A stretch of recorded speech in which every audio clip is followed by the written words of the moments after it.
Die Akademie der Vernunft und Baruch präsentieren die Geschichte Indiens Teil 5. Das goldene Zeitalter und die großen, bis heute wegweisenden Entdeckungen in der Mathematik. Wir haben noch nicht über die Namen der Zahlen gesprochen. Wie benennen wir Zahlen? Warum sollten wir sie zum Beispiel 1, 2, 3 und so weiter nennen? Warum wurden sie am Anfang so genannt, wie sie genannt wurden? Vor allem bestand das Bedürfnis, den Zahlen Namen zu geben, die man sich leicht merken konnte. Nachdem man sich darauf geeinigt hatte, mit den Fingern zu zählen, hatte man die Zahl 1, Daumen, Zeige, Mittelring oder kleinen Finger nennen können. So wurde es in vielen Zivilisationen gemacht. Der Name der Zahl 1 war Daumen, der Name der Zahl 2 war Zeigefinger und so weiter. Bei den Zahlen nach 5 gab es viele Möglichkeiten. So konnte man zum Beispiel den rechten Daumen für die 1 und den linken Daumen für die 6 verwenden. Aber dieses System wurde nach und nach immer komplizierter und weniger leicht sich zu merken. In einigen Zivilisationen zog man es vor, bis zur 5 zu zählen und die 5 als Hand zu bezeichnen. Aber das sind nur in Anführungszeichen Konventionen und es gibt viele verschiedene davon. Am naheliegendsten war es jedoch, sich auf Körperteile zu beziehen, weil diese unveränderlich sind. Es gibt Hinweise darauf, dass diese Körperteile auch zum Zählen sehr großen Zahlen verwendet wurden. Wir haben normalerweise 10 Finger an unseren Händen, aber wir haben auch Füße. Wir können Zehen zählen. Wir können Fingerglieder zählen. Wir können Fäuste zählen. Körperteile, zum Beispiel Unterarme und Schultern, Ohren. Und so ging es weiter, bis wir sogar Hunderte von Zahlen durch Hunderte von Namen bezeichnet haben. Es gab jedoch einen Moment in der Geschichte, in dem sich die Dinge änderten, weil etwas aufkam, das noch stabiler und unmittelbarer als Referenz für Zahlen wurde. Es war das Alphabet, das von den Phöniziern um 1500 vor unserer Zeitrechnung erfunden wurde. Vor rund 3500 Jahren wurde das Alphabet, wie wir es kennen, bestehend aus 22 Buchstaben im Mittelmeerraum und im Nahen Osten erstmals zu eigen gemacht. Viele Völker der Welt, auch die weit vom Mittelmeer entfernt waren, verinnerlichten diesen Kern des phönizischen Alphabets innerhalb weniger Jahrhunderte, also ziemlich schnell.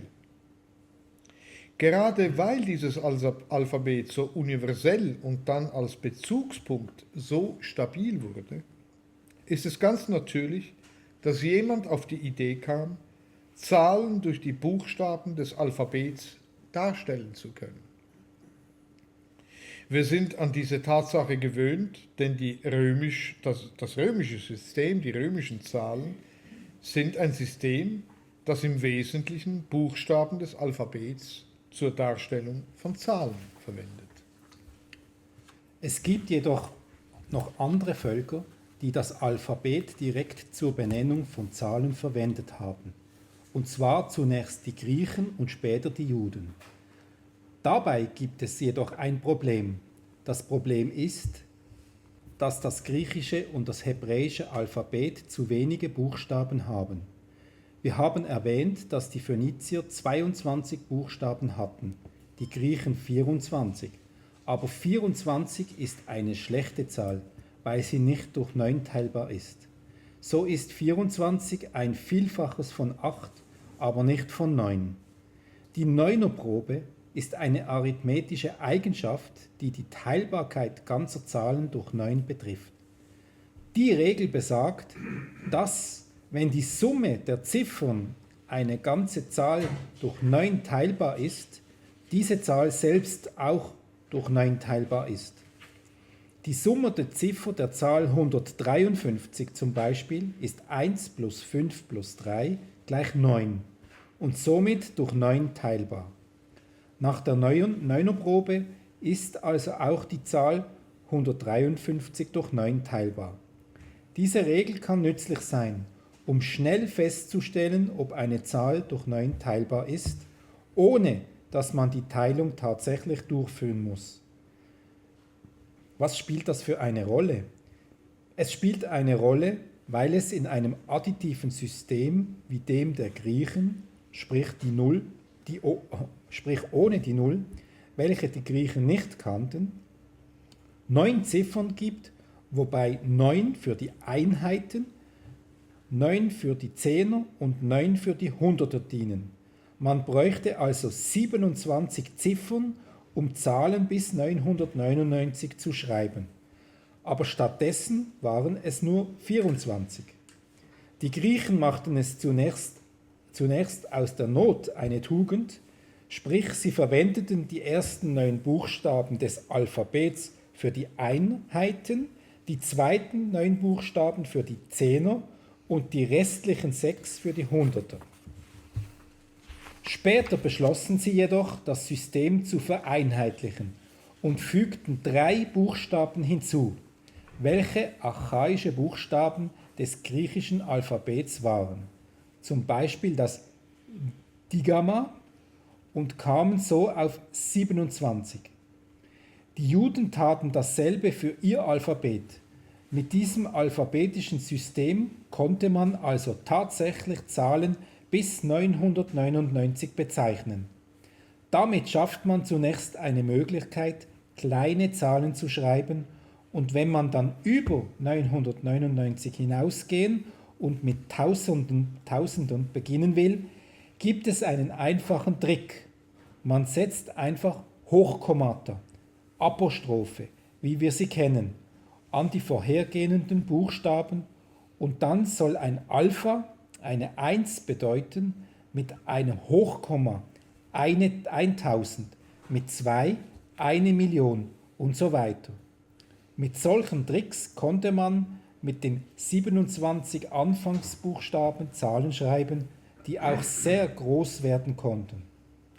Die Hebräer taten dasselbe, aber da die Buchstaben einerseits als Zahlen, andererseits aber auch als Wörter gelesen werden konnten, entwickelten sowohl die Griechen als auch die Juden Künste, die es ihnen erlaubten, von Zahlen zu Wörtern und von Wörtern zu Zahlen hin und her zu pendeln.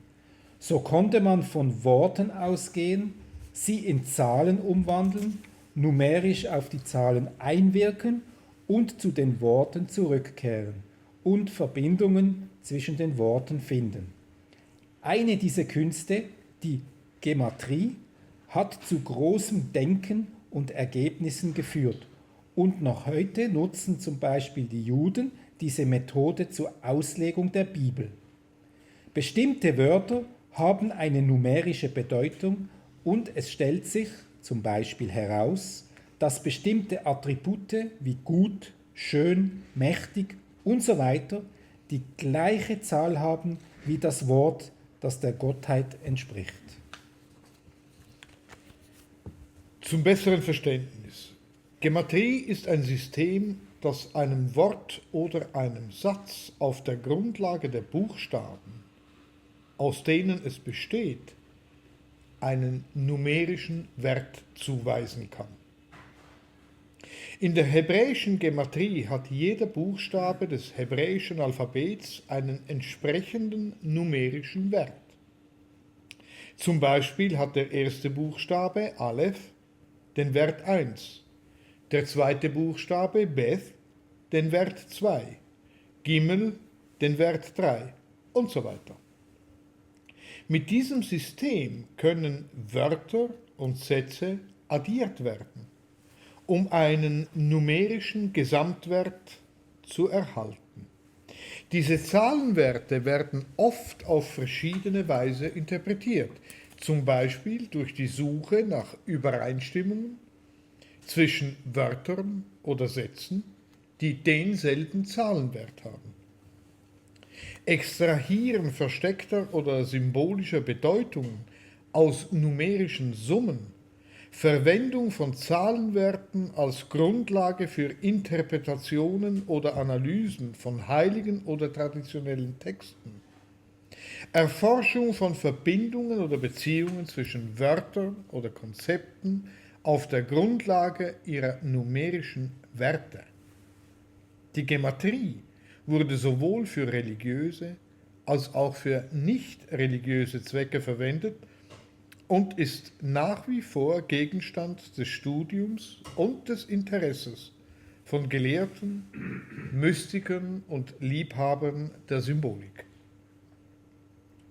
Gematrie und Kabbala sind unter anderem zwei eng miteinander verbundene Konzepte innerhalb der jüdischen Tradition und werden oft zusammen verwendet. Die Kabbala ist eine Form der jüdischen Mystik, die sich mit der esoterischen Auslegung der Torah und anderer heiliger jüdischen Texte befasst. Ihre Forschung zielt darauf ab, die Natur Gottes, des Universums und der menschlichen Seele durch eine Reihe komplexer und symbolischer Konzepte zu verstehen. Die Praxis der Gematrie wird oft mit der Suche nach einer verborgenen Harmonie und Ordnung im Universum in Verbindung gebracht und spiegelt die kabbalistische Vision einer von der göttlichen Bedeutung durchdrungenen Welt wider. Das war die Geschichte Indiens Teil 5. Präsentiert von der Bar Rouge und der Akademie der Vernunft. Bis zum nächsten Mal auf diesem Kanal.